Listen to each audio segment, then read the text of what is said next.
اس کہانی کے رائٹر ہیں اشتیاق احمد صاحب۔ کہانی کا آغاز کرتے ہیں۔ شیخ صاحب ابھی تک نہیں آئے تھے، سبھی کو ان کا انتظار تھا۔ وہ تو وقت کے بہت پابند تھے، لیکن آج 15 منٹ زیادہ ہو چکے تھے اور ان کا دور دور تک پتہ نہیں تھا۔ خالد نسیم کے گھر آج ایک شاندار دعوت دی جا رہی تھی۔ وہ 15 سال بعد سعودی عرب سے واپس آئے تھے۔ انہوں نے اپنی زندگی کے 15 سال وہاں گزارے تھے اور خوب دولت کما کر لائے تھے۔ بس اسی خوشی میں انہوں نے سب دوستوں کو دعوت دی تھی۔ یہ دعوت عشاء کے بعد رکھی گئی تھی۔ شیخ احمد ان کے سب سے زیادہ گہرے دوست تھے اور اس دعوت پر سب سے زیادہ اعتراض بھی انہوں نے ہی کیا تھا۔ ان کا کہنا تھا عشاء کے بعد دعوت کی تک نہیں، کھانے کی دعوت مغرب کی نماز کے بعد ہونی چاہیے۔ ان کی اس بات پر سبھی نے حیرت ظاہر کی تھی کہ بھلا یہ کیا بات ہوئی، دعوتیں تو اب راتوں ہی کو ہوتی ہیں۔ خیر، جب خالد نسیم نے دعوت کا وقت تبدیل نہ کیا تو انہوں نے آنے کا وعدہ کر لیا تھا۔ کھانا ٹھیک 10 بجے شروع ہونا تھا اور اس وقت 10:15 بج رہے تھے۔ خالد نسیم شیخ صاحب کے بغیر کھانا شروع کرنے پر آمادہ نہیں تھے۔ اس پر بہت سے مہمان برے برے منہ بنا رہے تھے۔ مہمانوں کے لیے ان کی کوٹھی کے بہت بڑے لان میں میزیں اور کرسیاں لگائی گئی تھیں۔ ان کرسیوں پر مرد اور عورتیں اکٹھے بیٹھے تھے۔ یہ بہت ماڈرن لوگ تھے، پردے کا تصور تک ان میں نہیں تھا۔ سب خوب گپے ہانک رہے تھے، لطیفے سنائے جا رہے تھے، قہقہے لگ رہے تھے اور ساتھ میں شیخ احمد پر فقرے بھی کسے جا رہے تھے۔ فقرے کچھ اس قسم کے تھے: بڑے وقت کے پابند بنے پھرتے ہیں، 15 منٹ ہو گئے، سب ان کا انتظار کر رہے ہیں، ہے کوئی تک؟ او بس جی، آج کے لوگ ہیں کچھ، نظر آتے ہیں کچھ، وہ کسی شاعر نے کہا ہے نا، ہے کواکب کچھ، نظر آتے ہیں کچھ۔ ویسے آج ذرا آ جائیں، جملے کسے بغیر تو ہم بھی نہیں رہیں گے۔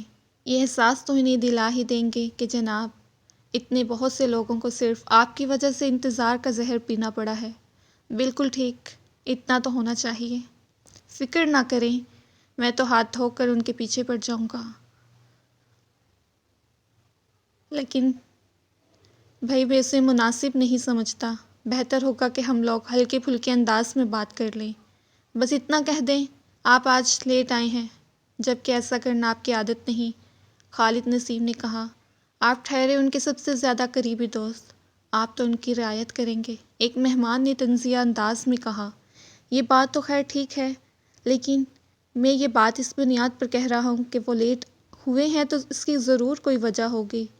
بلا وجہ تاخیر کرنے والے وہ ہرگز نہیں ہیں۔ خالد نسیم نے جلدی سے کہا، اگر ان کے پاس کوئی معقول وجہ ہوگی تو ہم چپ سادھ لیں گے، کوئی اعتراض نہیں کریں گے، اور اگر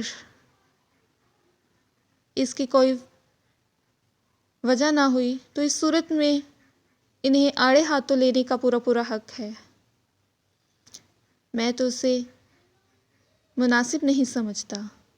دوسری بات یہ ہے کہ یہ تو ہو ہی نہیں سکتا کہ کوئی وجہ نہ بنی ہو اور وہ بلا وجہ تاخیر سے آئیں۔ خالد نسیم بولے، اگر آپ کو اس بات پر اتنا ہی یقین ہے تو پھر فکر کی کیا بات ہے؟ اس صورت میں تو ہم کہہ چکے ہیں کہ ان پر کوئی اعتراض نہیں کریں گے۔ چلیے ٹھیک ہے، یوں ہی صحیح۔ اور پھر پورے 25 منٹ بعد کوٹھی کے گیٹ پر ایک کار آ کر رکی۔ اس سے شیخ صاحب اور ان کی بیگم اترے۔ دروازے پر موجود چوکیدار انہیں بہت اچھی طرح پہچانتا تھا، لہٰذا فوراً ان کی طرف لپکا، بادب انداز میں انہیں سلام کیا اور بولا، شیخ صاحب، سب لوگ بس آپ کا انتظار کر رہے ہیں۔ مجھے احساس ہے، یہ کہہ کر وہ آگے بڑھے۔ ان کی بیگم ان کے پیچھے چلیں۔ دونوں اندر داخل ہوئے اور پھر سب لوگوں کی نظریں ان دونوں پر جم گئیں۔ ان کے منہ مارے حیرت کے کھلے رہ گئے، زبانیں گنگ ہو گئیں۔ جو لوگ جملے کسنے اور اعتراض کرنے کی باتیں کر رہے تھے، وہ سب اپنا اعتراض بھول گئے اور لگے انہیں ٹکر ٹکر دیکھنے۔ اتنے میں وہ لان کے درمیان میں بنائے گئے راستے پر پہنچ گئے۔ یہاں پہنچ کر وہ رک گئے۔ ان کی بیگم ان کے پیچھے رک گئیں۔ ایسے میں شیخ احمد کی آواز ابھری، مجھے افسوس ہے، مجھے احساس ہے، آپ سب لوگ، میری وجہ سے 25 منٹ تک انتظار کی شدید زحمت برداشت کرنا پڑی۔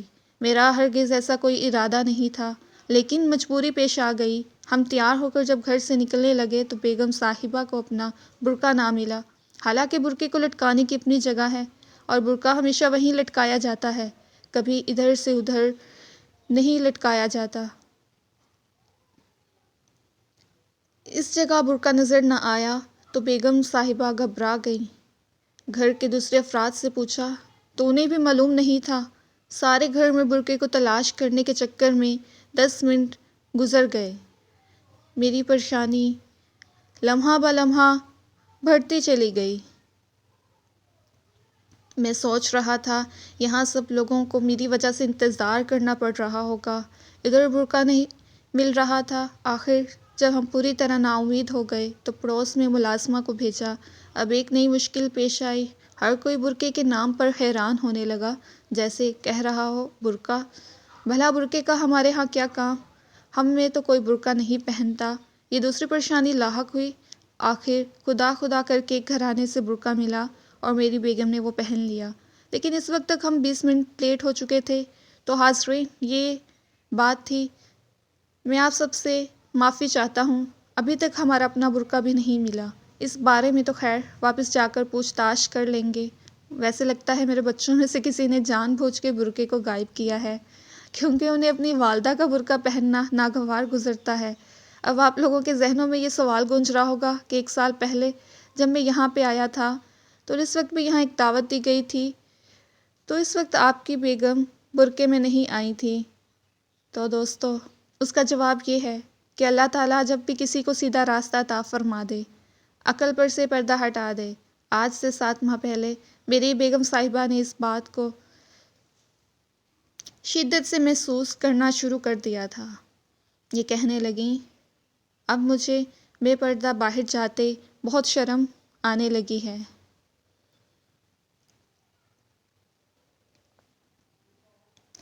میں تو اب برقع پہن کر جایا کروں گی۔